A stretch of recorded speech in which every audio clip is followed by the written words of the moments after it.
ఈరోజు దేశ బాంధవిగా పేరు పొందిన దువ్వూరు సుబ్బమ్మ గారు 60వ వర్ధంతి కార్యక్రమాన్ని మన స్వతంత్ర సమరయోధుల పార్కులో ఇంతమంది మహిళా స్వతంత్ర సమరయోధురాళ్ళు మధ్యలో జరుపుకుంటున్నాం. ఆవిడ యొక్క గొప్పతనం ఏంటంటే ఆవిడ తూర్పుగోదావరి జిల్లా ద్రాక్షారామంలో పుట్టారు. ఆవిడ ఒక నిరుపేద బ్రాహ్మణ కుటుంబంలో పుట్టినప్పటికీ ఆవిడకి 10వ ఏటనే వివాహం అయిపోయింది.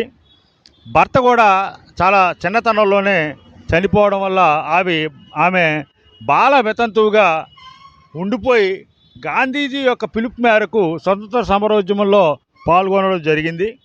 ఒక సందర్భంలో బ్రిటిష్ వాళ్ళు నీకు శిక్ష తగ్గిస్తాం, నువ్వు క్షమాపణ చెప్పు అని అడిగినప్పుడు ఆవిడ ఒకే ఒక మాట, నా కాలి వేలు కూడా బ్రిటిష్ వాళ్ళకి క్షమాపణ చెప్పదు అని చెప్పి బ్రిటిష్ వారు వేసిన శిక్షను పరిపూర్ణంగా అమలుపరిచిన గొప్ప వ్యక్తి ఆమె. చాలామంది దగ్గర వితరణ చేసి స్త్రీ పాఠశాలని ఏర్పాటు చేసిన ఘనత ఆమెకుంది. ఆవిడ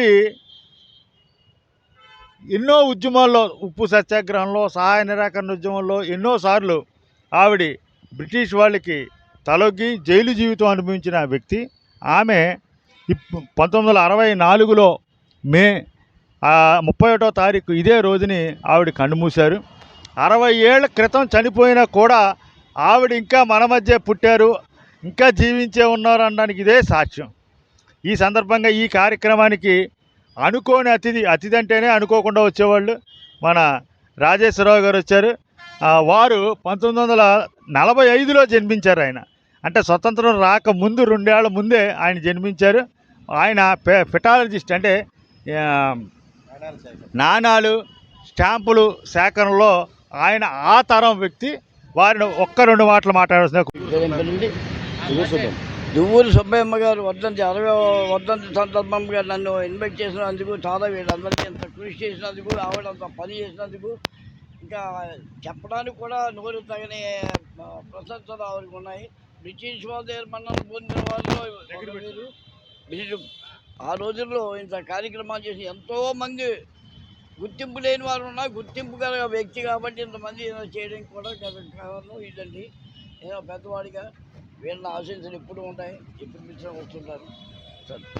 యువజన సమితి ఆధ్వర్యంలో మరి ఫ్రీడమ్ పార్క్ 13 మంది మహిళా ఫ్రీడమ్ ఫైటర్స్ మధ్యలో ఇవాళ దువ్వూరు సుబ్బమ్మ గారు 60వ వర్ధంతి జరుపుకోవడం మన అదృష్టంగా భావిద్దాం.